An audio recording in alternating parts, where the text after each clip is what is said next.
GST, Goods and Services Tax. What is it? Is this one nation one tax system revolutionary? What common people should know about GST? Here is the most concise answer, so let's begin.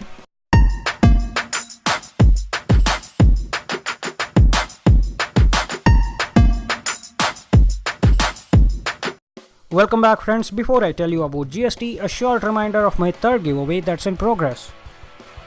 I'm giving away Amazon gift cards and rules to participate are pretty simple. You just need to subscribe to our channel, share my video on any social platform, comment more on my videos and at last follow our channel page on Twitter. The contest will end on June 30th, so hurry up and participate in it. All the best.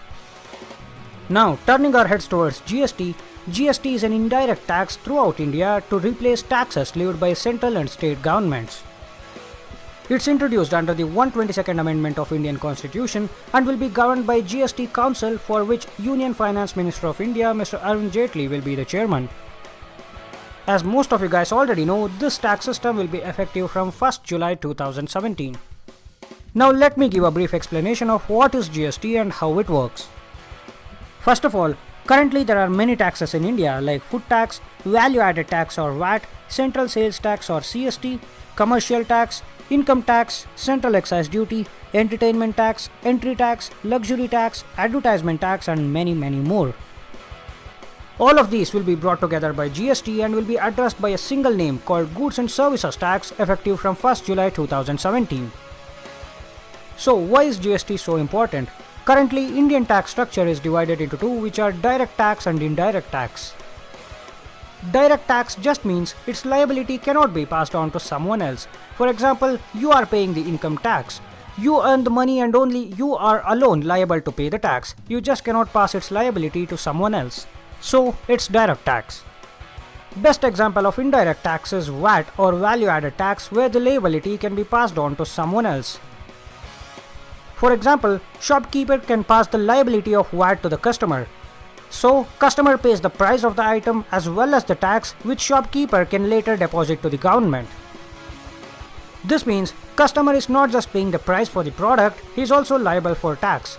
This is because shopkeeper would have already paid the tax when he bought item from wholesaler. There is no other way for him to recover this money. GST will address this type of issues after it's implemented, thus reducing the extra burden on customers. Now I will give you a very brief working model of GST. There are three kinds of goods and services taxes. One is CGST, where revenue will be collected by central government. Other one is SGST, where revenue will be collected by state government. And the last one is IGST, where revenue will be collected by central government again. For example, let's consider a seller in Maharashtra sells a product to a customer in Maharashtra, so it's an intrastate sale. Considering the GST applied is 18%, it will be divided as 9% CGST and 9% SGST. CGST part will be collected by the central government, whereas the other part will go to the state government.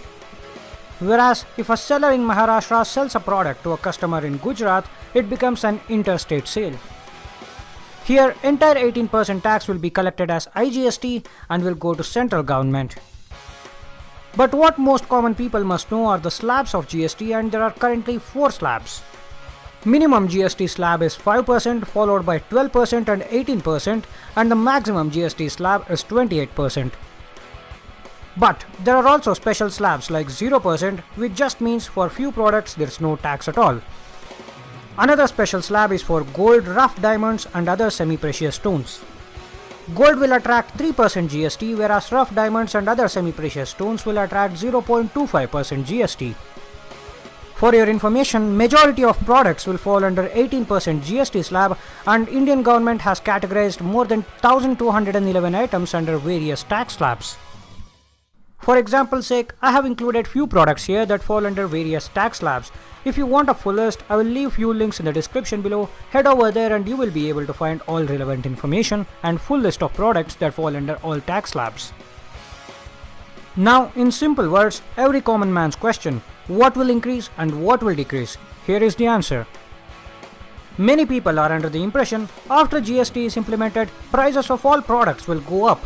This is definitely not true. In fact, prices of many products are gonna come down. Unknowingly, we are paying 33.43% tax for many appliances like LED televisions, air conditioners, washing machines and refrigerators. But once GST is implemented, all their tax rates will be slashed to 28% and hence their prices will decrease. If you are aware, currently many electronic shops and even online stores like Amazon are offering pre-GST offers on these appliances. Currently, they are just reducing 2 to 3% of tax and luring customers to buy these appliances before GST will be effective. But I recommend you to wait till GST is implemented. You know why. Apart from these, price of LPG cylinders, small cars and gold will also decrease. But prices of few necessary things like sugar, rice, dry fruits, non-vegetarian food and insurance will increase. Smartphones, on which I make most of my videos, fall under 12% GST slab and few of their prices will increase too. Here is a detailed list for you. Once GST is implemented, it's expected to strengthen Indian economy and reduce tax cheating by a great extent. So that's it from my end guys. If this video helped you in some way, then please give it a thumbs up and support my channel. Also, please consider subscribing to my channel and don't forget to hit that bell icon to get notified about my uploads. As usual, share your thoughts and opinions in the comment section below. For more technology news, follow our channel page on Twitter. With that, hit thumbs up if you liked it, subscribe if you loved it. I'm Prajwal from Technology Gym signing off right now, but I hope to see you all again. Until then, goodbye and have a nice day.